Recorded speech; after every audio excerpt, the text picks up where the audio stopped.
End of the year. Hi, this is the Jesse Mack end of. A quick note, I forgot to start recording with the proper microphone, and that's why it sounds like garbage, and I apologize. Carry on. The year more than one word comic wrap up thing. Just like last year, I'm completely underprepared for this. I'm going to be rambly. It's everything that I hate about the way that I talk about these things that makes me do the one word comic reviews. So, sorry. Before I start, I want to give an honorable mention to Secret Avengers number 20, because it really almost cracked the top 10. When I read it, I couldn't help but appreciate. Oh, what are you doing? I dumped it. Fiance's interrupted me. I couldn't help but appreciate how special and interesting a time travel story it was. But when it comes right down to it, I couldn't place it above my number 10 book of the year, The Death of Spider-Man, Death of Ultimate Spider-Man, Ultimate Spider-Man number 160. Can I say Ultimate Spider-Man more times? I probably could if I tried, but I'm not going to. Funny thing, when I first read this, didn't really care for it. I thought the Death of Spider-Man was going to be more metaphorical, and the actual death kind of hit me in the gut, and I didn't accept it. It just kind of, it felt weaker than it actually was. Then I went back, and when I was trying to review it, I read through it. I had to look through it a couple of times, try to get a feel for where I wanted to put it in my rankings, or how much I liked it, and it ended up revealing a lot to me the more I looked at it. And a lot of times with books like this, there are certain small moments that elevate it beyond what the rest of the book had done. You can take a great book and turn it into a utter classic. If you need to cross in front of here, you can. It's fine. Okay. And for me, with this one, the last few panels, I completely missed that Norman Osborn smiles at the end, and it's terrible and just wonderful. So yeah, this ended up being a blocker for a lot of really strong books for the year, because I could not put things above it. Lock and Key, Kings of the Kingdom, number 5. This was the first of the Lock and Key series that I started reading as single issues, and I'm in love with this series. It is amazing how much like despair and tension Joe Hill and Gabriel Rodriguez can put into these pages. And this is the issue where the game appears to finally be up, but all of the cards are in the wrong guy's favor, and it really just it is almost painful how good this book is. Although still number 9 for the year, which is kind of fun. Detective Comics which number is this? 881. One of the final issues of Detective before they relaunched it. And Scott Snyder went on to adjectiveless Batman, which also a very fun read, but this is the kind of pulpier, grittier kind of Batman story. Deals with James Gordon's son, and they supported this with backup features for, I want to say, most of a year, and then by the time they got to the full-blown story, it was completely just gripping and chilling, and like I'm feeling goosebumps right now just thinking about just some of the moments in these books. Look at that! He's freaking crazy! So yeah, very good. I wasn't reading that right away. I got to read it all in one shot, and it blew my mind.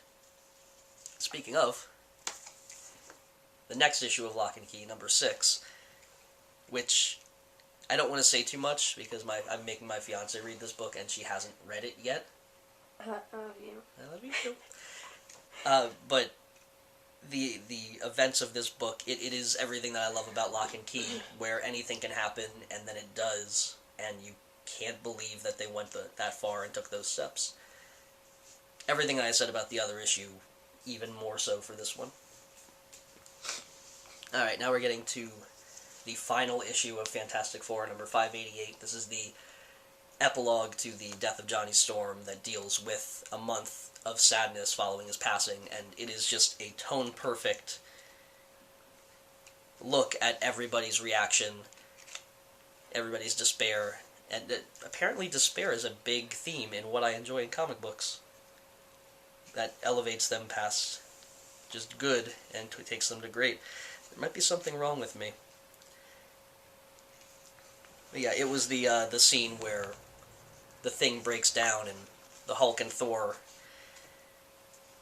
are fighting him because he's lashing out at them, and then he just breaks down and cries. Like, that just hurt me. And then the scene at the end with Reed and his eyes, his tired eyes, and fantastic work. I was going to say book and work at the same time. Iron Man 500. I love Invincible Iron Man month in, month out. This one was an interesting issue because it took us into the future and it stayed in current time, and so you got to have sort of an average Iron Man issue, which is for an average Iron Man issue, which is still a great comic, and it was enjoyable in its way, but it laid these seeds that were paid off immediately in the other parts of the book, which it was good. It was good writing. Death of Tony Stark, right there. Good stuff. And I'm looking forward to seeing where Matt Fraction goes to lead us to that future, because it feels like that's what they're doing. All right, Walking Dead 84 is my number. What would this be? 4 or 5? My number 4 book for this year. Mostly because of where it came out of issue 83. So, not a whole lot to say here. This one was just a gritty, brutal, strangely hopeful issue with just a lot of action and violence, and it was good. Number 3 book of this year was League of Extraordinary Gentlemen 3 Century Part 2 1960. It's this one.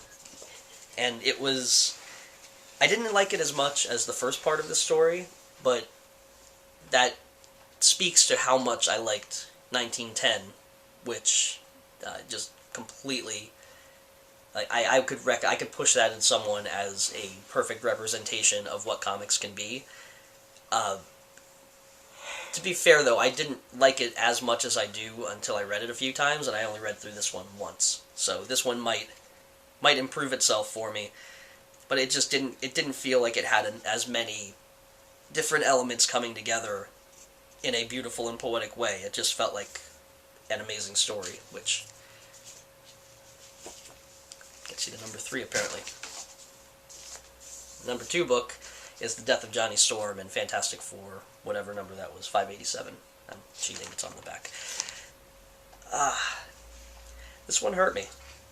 This one, speaking of what I just spoke of, it was a lot of what Hickman has done in this book crashing together in one issue, and then the payoff of the moment with Johnny getting trapped in the negative zone and Ben trying to save him and wishing he could do anything to sacrifice himself instead.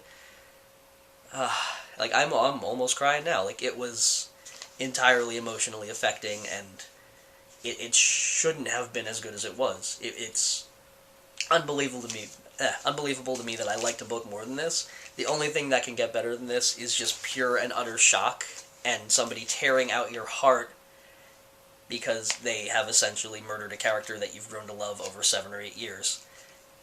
And if there's a running thread through all of these books, these are books that, when I was reading them or after I read them, something inside of me moved in a weird way, and I didn't feel like I was quite the same afterwards as I was before. When I read this, I had to go find my fiancée and give her a hug because I was hurting inside. It was... I love and I hate Kirkman. He is the most awful human being because of how good he is at writing this book.